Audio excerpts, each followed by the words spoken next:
Assalamualaikum warahmatullahi wabarakatuh. Saya perwakilan dari kelompok 5 Komunikasi Bisnis akan membahas tentang dasar-dasar korespondensi bisnis.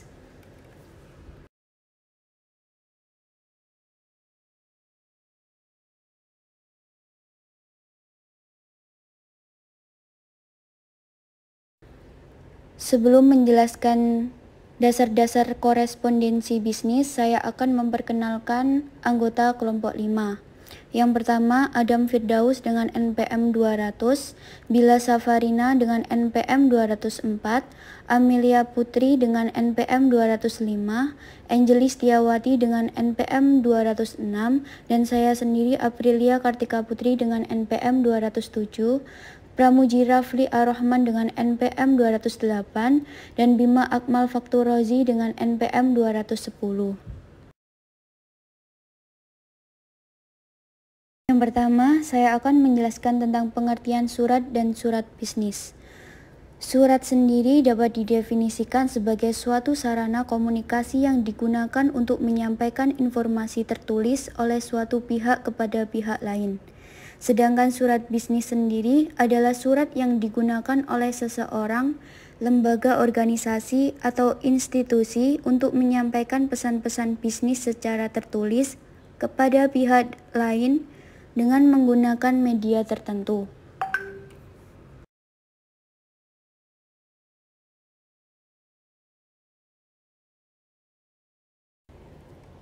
Selanjutnya, fungsi surat bisnis. Yang pertama, sebagai pembawa pesan-pesan bisnis dari pengirim pesan kepada pihak lain. Yang kedua, alat untuk menyampaikan pemberitahuan, permintaan atau permohonan, buah pikiran atau gagasan yang berkaitan dengan masalah bisnis. Yang ketiga, alat untuk mengingat seperti dapat dilihat atau dicek kembali untuk mengingat. Yang keempat, sebagai pedoman kerja atau acuan dalam melaksanakan suatu kegiatan bisnis. Yang terakhir, media promosi seperti produk yang dihasilkan perusahaan.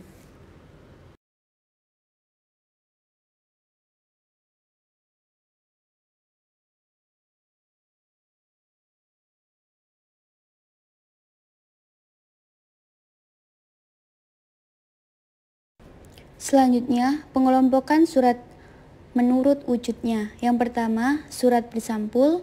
Yang kedua, telegram dan telex. Yang ketiga, kartu pos. Yang keempat, memorandum dan nota. Yang kelima, warkat pos. Yang terakhir, surat tanda bukti.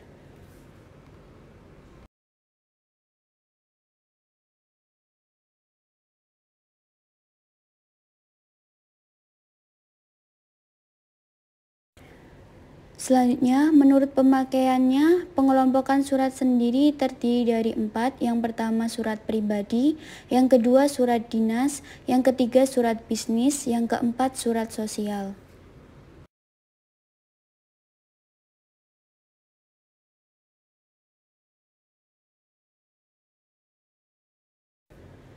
Selanjutnya, pengelompokan surat menurut banyaknya atau jumlah sasaran yang dituju. Yang pertama, surat biasa, surat yang dibuat oleh seseorang atau organisasi yang ditujukan kepada seseorang atau organisasi lain yang berisi informasi yang bersifat umum.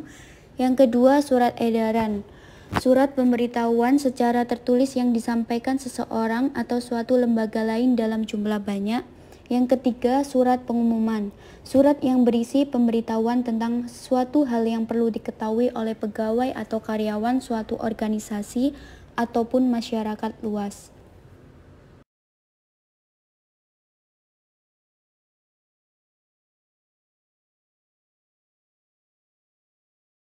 Selanjutnya, pengelompokan surat menurut sifatnya. Surat biasa, surat yang isinya bersifat biasa atau bukan rahasia, dapat beramplop ataupun tidak. Yang kedua, surat konfidensial, yaitu surat yang termasuk rahasia tetapi terbatas untuk kalangan tertentu.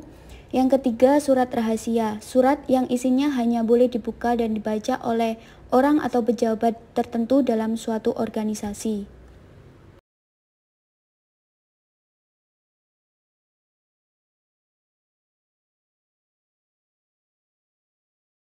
Selanjutnya, pengelompokan surat menurut urgensi penyelesaiannya. Yang pertama, surat biasa, yaitu surat yang penanganannya diperlakukan biasa saja atau tidak ada suatu perlakuan khusus atas surat tersebut. Yang kedua, surat segera, surat yang memang memerlukan penanganan secara mungkin atau dilakukan dengan segera. Yang ketiga, surat kilat, surat yang memerlukan penanganan dengan sangat segera dan harus didahulukan. Selanjutnya, bagian surat ada 12. Yang pertama, kepala surat. Yang kedua, tanggal surat. Yang ketiga, nomor, lampiran, dan perihal atau hal. Yang keempat, nama dan alamat surat. Yang kelima, salam pembuka. Yang keenam, paragraf pembuka. Yang ketujuh, isi surat. Yang kedelapan, paragraf penutup. Yang kesembilan, salam penutup. Yang kesepuluh, tanda tangan, nama jelas, dan jabatan. Yang kesebelas, tembusan. Dan yang terakhir, inisial. Selanjutnya, bentuk surat. Bentuk surat yang pertama adalah bentuk lurus penuh atau full block style. Yang kedua, bentuk lurus atau block style. Yang ketiga, bentuk setengah lurus atau semi block style. Yang keempat, bentuk bertekuk atau indented style. Yang kelima, bentuk paragraf menggantung atau hanging paragraph. Yang keenam, bentuk surat Amerika atau Amerika style. Yang terakhir, bentuk surat Inggris atau British style.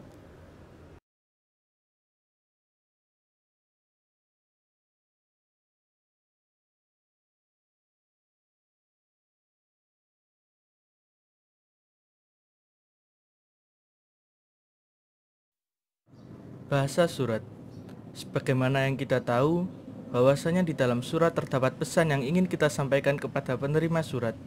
Agar pesan yang disampaikan dapat diterima dan mudah dipahami, alangkah baiknya kita menggunakan bahasa yang baik dan sesuai dengan kaidah kebahasaan yang berlaku, seperti penggunaan ejaan, pemilihan kata, penyusunan paragraf, dan penggunaan bahasa yang baku dalam penulisannya. Melalui penggunaan bahasa tulis yang mudah dipahami ini, maksud dari pengirim surat akan lebih mudah dipahami ketimbang mengirim surat dengan bahasa yang kacau, sulit dimengerti dan menggunakan bahasa yang tidak baku. Karena dengan penggunaan bahasa yang tidak baku akan menimbulkan kesan tidak sopan, tidak etis, dan kurang mampu menghargai orang lain. Untuk surat menyurat yang resmi maupun surat menyurat bisnis, pilihan kata harusnya memenuhi standar kaidah kebahasaan yang berlaku dan menghindari penggunaan kata-kata dan bahasa yang kurang baku. Di samping pemilihan kata yang baik dan bahasa yang baku, penggunaan kata yang cermat adalah poin penting dalam hal surat menyurat. Dalam hal ini, pengirim surat harus memperhatikan kedudukan dari siapa penerima suratnya, apakah pangkat atau kedudukannya sederajat dengan si pengirim surat.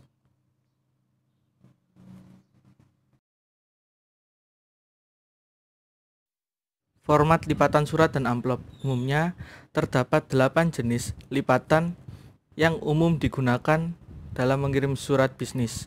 Yang pertama adalah lipatan baku atau standard fold, 2. Lipatan setengah baku atau semi standard fold, 3. Lipatan akordeon atau accordion fold, 4.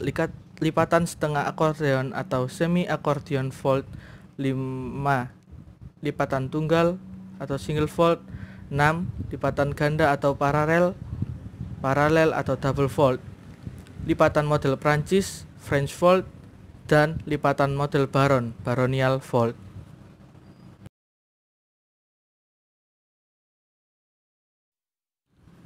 Aneka bentuk amplop. Berdasarkan wujudnya, amplop bisa dibedakan menjadi dua, yaitu amplop biasa dan amplop berjendela. Berdasarkan ukurannya,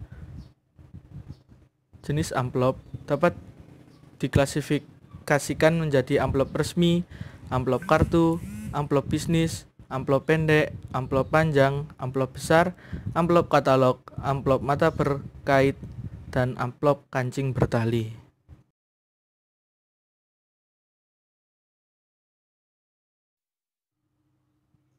Aneka bentuk amplop berdasarkan penggunaannya. Ada amplop katalog, amplop mata berkait, dan amplop kancing bertali. Contoh-contoh surat bisnis.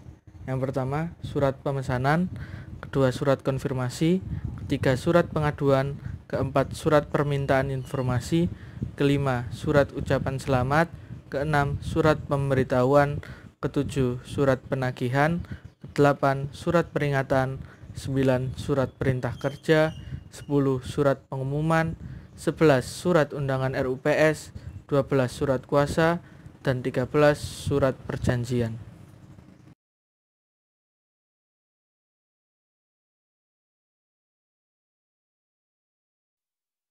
Terima kasih teman-teman atas perhatiannya. Bila ada salah kata mohon dimaafkan. Wassalamualaikum warahmatullahi wabarakatuh.